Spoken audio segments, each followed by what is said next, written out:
Welcome to Lesson 1. How you perform on a practice test sitting at your familiar office desk or at a cozy cafe is not representative of the conditions you'll experience at a testing center when you take your actual exam. Just think, pilots spend hundreds of hours in a flight simulator before they are allowed to fly a real airplane. Sports teams play scrimmages before the season officially begins. And you too should simulate your testing conditions. Let's start by talking about all the things that will be different or could go wrong when you take your real exam. The testing center's air conditioner is not working and it is 85 degrees in the room. Conversely, the testing center's heat is not working and it's 65 degrees in the room. The person sitting next to you is tapping their desk, making an annoying sound.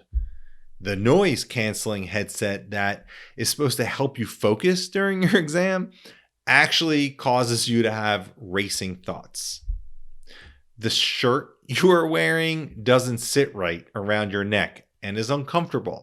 The breakfast you ate caused you to have an upset stomach and you are experiencing cramping. You are so nervous that you feel your heart pounding and can't focus. While this is not an exhaustive list, these are the most common things that can impact you on the day of your exam.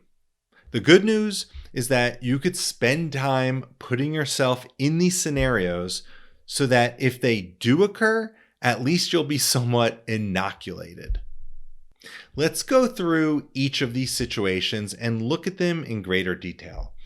Before we do that, there is one thing I strongly suggest you do about a week before your exam, and that is to go visit the location where you'll take your test. I took the MCAT exam in a lecture hall at my university. A week before the exam, I went to the hall and sat in the chairs to see how it would feel. I looked around the room and became familiar with the environment. I walked into the lobby of the building and located the bathrooms. Now many of today's exams take place in testing centers such as Prometric. So while you may not be able to enter these rooms a week before your exam like I did when I took the MCAT, what you can do is to drive to the testing center. Become familiar with the route and know exactly where the room is that you'll be taking your exam. Imagine on the day of your exam, you arrive at the building of the testing center and you have difficulty locating that actual office or room for the exam. This undoubtedly will cause you anxiety that can impact your performance. So, about a week before your exam, take a break from studying and go to your testing center.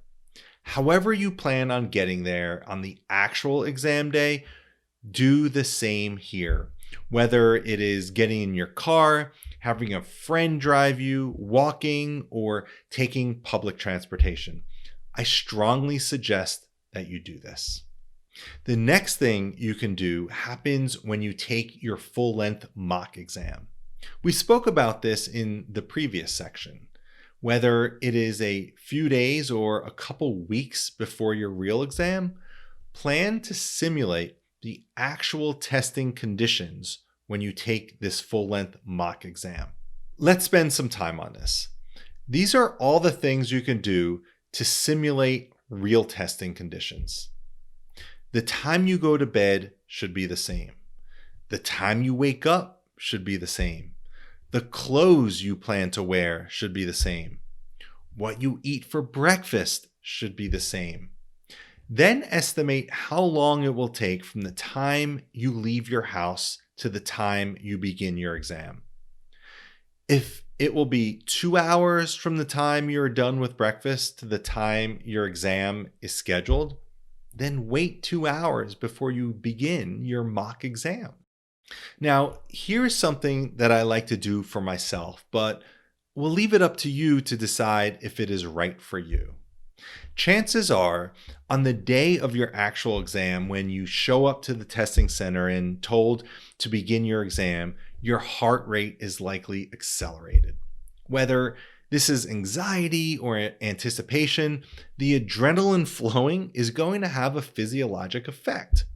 So, on the day I take a mock exam, I drink a couple shots of espresso about 30 minutes before I start the mock exam, and will do an exercise to elevate my heart rate, such as 100 jumping jacks. By doing the jumping jacks and drinking the espresso, I try to simulate how I may feel as I sit down to begin my real exam. By exposing my body and my mind to this physiological state in a controlled environment, it helps me to prepare for the real thing. I also find it useful to use earplugs when I take the full-length mock exam. While earplugs do a great job eliminating external noise, they also amplify internal noise. I know when I wear earplugs, I can hear my own thoughts, and I have to work to stay focused and not let my thoughts interrupt my focus. Also, wearing earplugs for a few hours causes some real pain and discomfort. See if this happens to you, and if it does, at least you'll know what to expect and how to deal with it.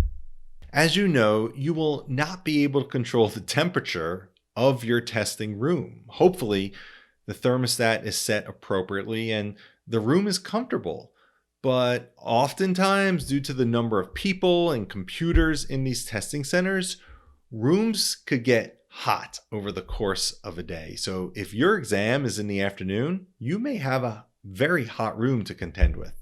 So one thing you can do if you are studying at home is do a practice exam. It doesn't have to be full-length mock exam. Rather, it could be a shorter version. But to set your thermostat 5 to 10 degrees higher than normal while you are taking your practice exam. You can also do this by setting the thermostat 5 to 10 degrees lower to simulate a colder environment. Another simulation you can do is take a practice exam with the TV or radio on in the background. This will allow you to learn to deal with noise distraction that may occur during your real exam. Remember to wear your earplugs when you do this. These things may seem silly or a bit excessive, but they're all the things you could do to give yourself the greatest advantage on exam day.